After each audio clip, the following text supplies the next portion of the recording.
Satu dimanapun Anda berada, terima kasih saat ini masih stay bersama kami di Florata pagi ini. Kami hadirkan informasi untuk Anda ya pagi hari ini terkait dengan NTT ya, darurat human trafficking, pesan Padma Indonesia untuk Paus Franciscus. Seperti apa pendengar? Di ujung telepon sudah bersama kita Bapak Gabriel Goa, Ketua Dewan Pembina Padma Indonesia dan Ketua Advokasi Masyarakat Sipil. Kanal informasi dan inspirasi Pro1. Selamat pagi Pak Gabriel.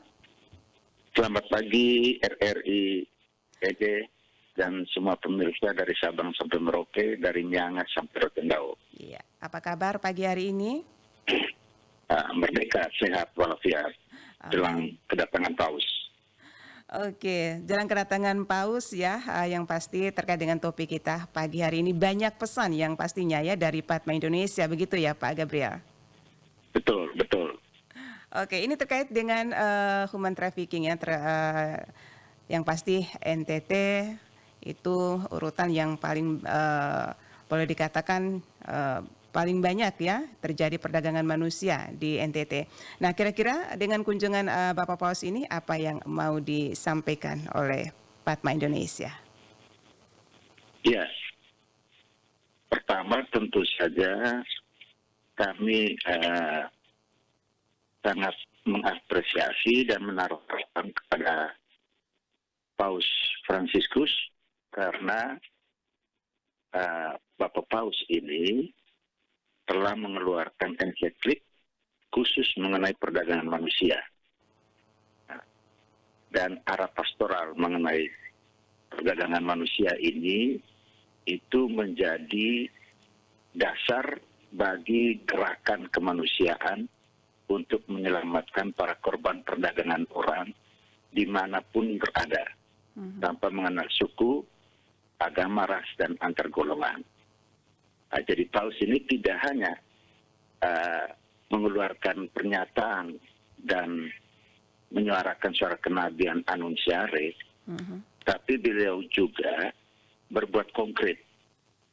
Sejak beliau masih menjadi Uskup Agung Buenos Aires, itu beliau sudah bersama dengan para misionaris asal Indonesia telah melakukan perbuatan nyata menyelamatkan para korban human trafficking, yakni ABK asal Indonesia menjadi korban human trafficking ke Amerika Latin, khususnya di Argentina.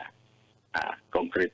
Dari situlah tergerak hatinya untuk terus menyuarakan dan menyelamatkan para korban human trafficking karena dianggap telah melecehkan harkat dan martabat Allah yang manusia ini adalah citra Allah.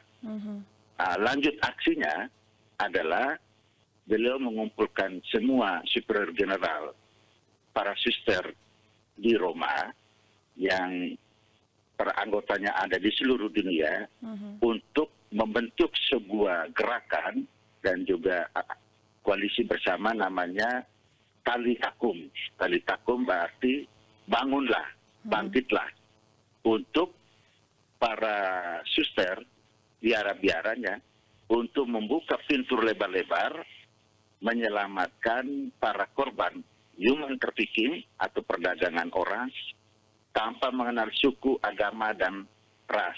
Apalagi umatnya sendiri seperti Nusa Tenggara Timur. Itu menjadi atensi khusus Paus, dan apalagi sekarang Bapak Paus kunjungan ke Indonesia, sebenarnya Bapak Paus juga membawa pesan tersebut. Dan hal ini sudah disampaikan juga oleh Bapak Kardinal. Ini yang kita dorong, kedatangan Paus ini tidak hanya nanti seremoni belaka. Kita misa itu memang pusat Ekaristi adalah misa kudus, tapi yang paling konkret adalah menyelamatkan anak-anak manusia, khususnya anak-anak Bapak Paus yang ada di Nusa Tenggara Timur. Itu yang harus diselamatkan. Maka Gereja Indonesia harus bangkit tali takum untuk menyelamatkan para korban. tidak lagi tinggal diam di biara ataukah di gereja dengan khotbah saja, tapi turun ke lapangan untuk menyelamatkan para korban sekaligus mencegah terjadinya perdagangan manusia.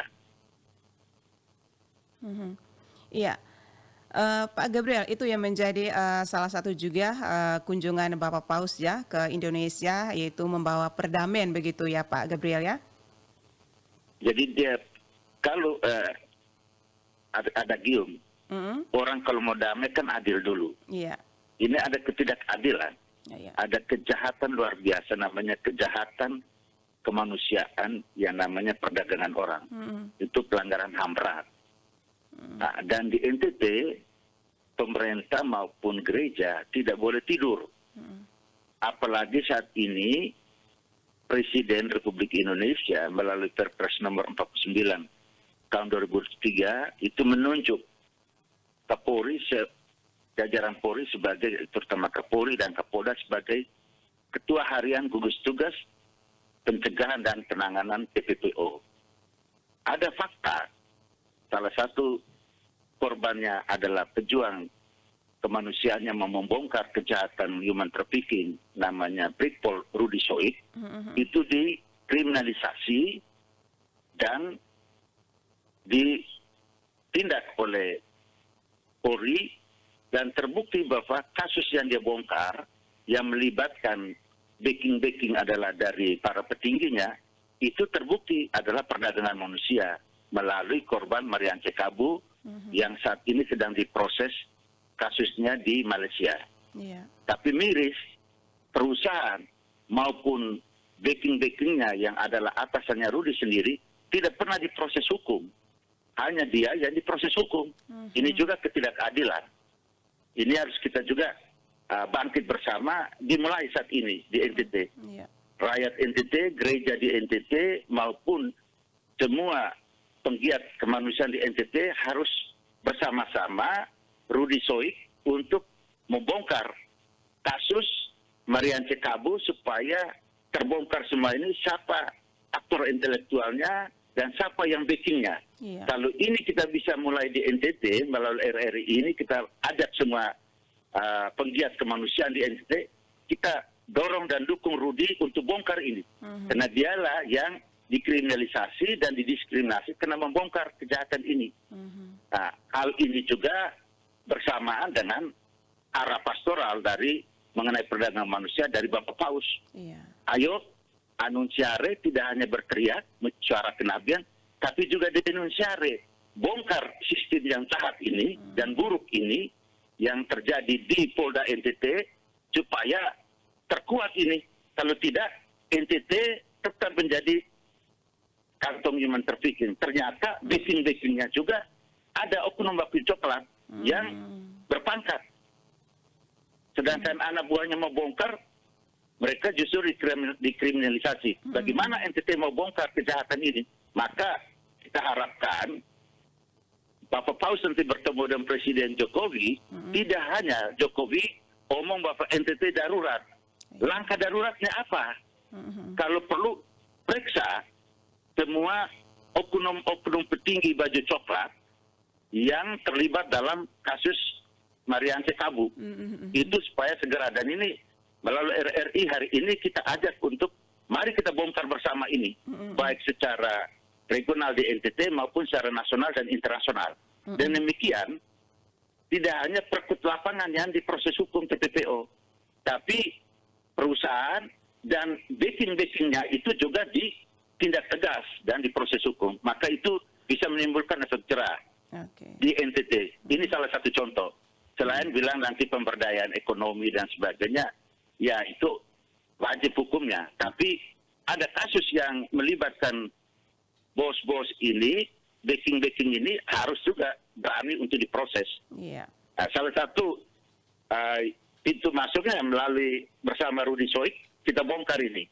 Ini salah satu contoh untuk langkah konkret bagaimana kita mengharapkan Paus mendukung, tapi kita juga melakukan aksi nyata di lapangan.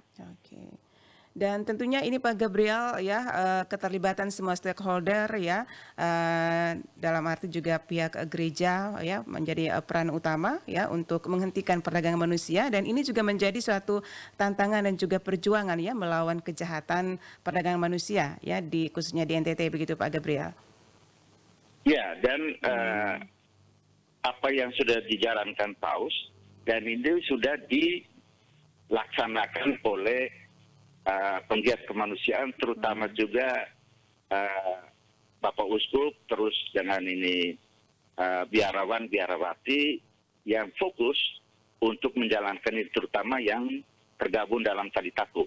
Mereka melakukan bersama dengan kami, mulai dari pencegahan, penyelamatan, pendampingan korban, psikologisnya, pendampingan rohani, program integrasi, program reintegrasi, dan terakhir adalah bagaimana membongkar kasus ini melalui jalur hukum. Dan hal ini pun kita juga apresiasi kepada kolaborasi bersama, misalnya korban dari asal Kabupaten Ngada bersama Polres, Kejaksaan Negeri, dan pengadilan sedang sidang di Bejawa terkait kasus ini. Tapi pengungkapnya masih lelet dan lamban.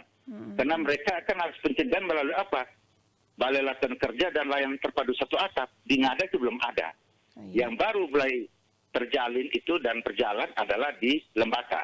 Lembata melalui suster-suster juga kami dukung supaya mereka juga SSPS sudah membangun Balai Latihan Kerja dan menyiapkan untuk mereka ada kompetensi dan kapasitasnya.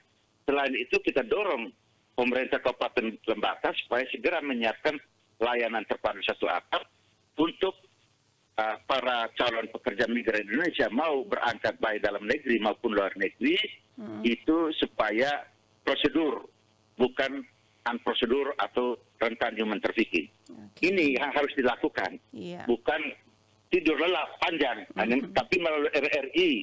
ND ini kami harus apresiasi dan dukung total karena terus menyuarakan, dan ini persamaan lagi dengan Paus datang, karena Paus sangat getol terkait perdagangan manusia.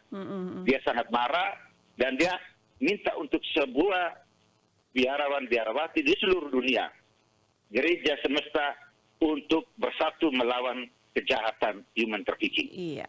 Dan itu yang menjadi harapan ya, pesan khusus dari Padma Indonesia ya, terkait dengan kunjungan Bapak Paus kali ini, begitu ya Pak Gabriel?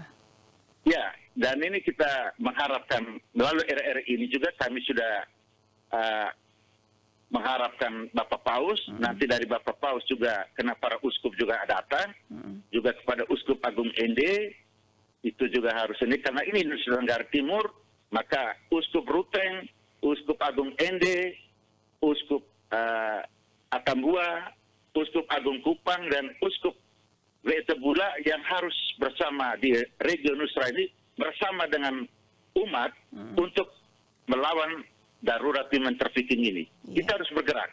Tidak bisa kita nunggu saja dari aparat penegak hukum, karena mereka juga dalam kasus Rudy Soik ternyata mereka menjadi backing. Itu yang kita bongkar dan lawan. Oke. Baik, dan tentunya ya kita berharap semuanya kunjungan Bapak Paus kali ini ya berjalan lancar, aman ya, tidak ada kendala, begitu ya Pak Gabriel? Ya, saya kira Paus bertekad untuk ke Indonesia, dia punya misi khusus, hanya sayangnya saja hanya di Jakarta. Kami mengharapkan beliau datang langsung ke Nusa Tenggara Timur, itu keinginan beliau untuk berdialog dengan para korban human trafficking di Nusa Tenggara Timur yang masih hidup dan mendoakan bagi yang sudah meninggal. Tapi negara hanya membatasi di Jakarta saja. Nah, ini karena negara yang bertanggung jawab atas keamanan Paus, sebenarnya Paus sangat ingin untuk bertemu dengan korban human trafficking maupun mendoakan para korban human trafficking yang pulang dalam peti mati di Nusa Tenggara Timur. Nah, ini yang keinginan beliau paling dalam. Tapi Indonesia melalui Presiden Jokowi hanya izin di Jakarta saja. Itu yang kami sebenarnya sangat sedih. Tapi kita dengan melalui RRI ini, saya kira suara kita didengar, dan Paus itu selalu menerima laporan dari Indonesia melalui Bapak Kardinal dan Bapak Uskup untuk progres tentang bagaimana menyelamatkan orang-orang Indonesia, khususnya Nusa Tenggara Timur yang adalah umatnya yang menjadi korban human trafficking. Iya. Baik, ya terima kasih Pak Gabriel ya atas waktunya pagi hari ini. Harapannya terkait dengan kunjungan Bapak Paus kali ini terkait dengan human trafficking ya. Sekali lagi terima kasih, selamat pagi dan salam sukses. Kami juga menyampaikan selamat pagi bersama Bapak Paus Fransiskus. Tokyo berjual orang NTT yang adalah umatnya Bapak Paus Fransiskus itu sendiri. Baik, terima kasih. Pendengar Pro 1 dimanapun Anda berada, demikian wawancara kami bersama Bapak Gabriel Goa, Ketua Dewan Pembina Padma Indonesia dan Ketua Advokasi Masyarakat Sipil terkait dengan NTT Darurat Human Trafficking, pesan Padma Indonesia untuk Paus Fransiskus. Kanal informasi dan inspirasi Pro 1.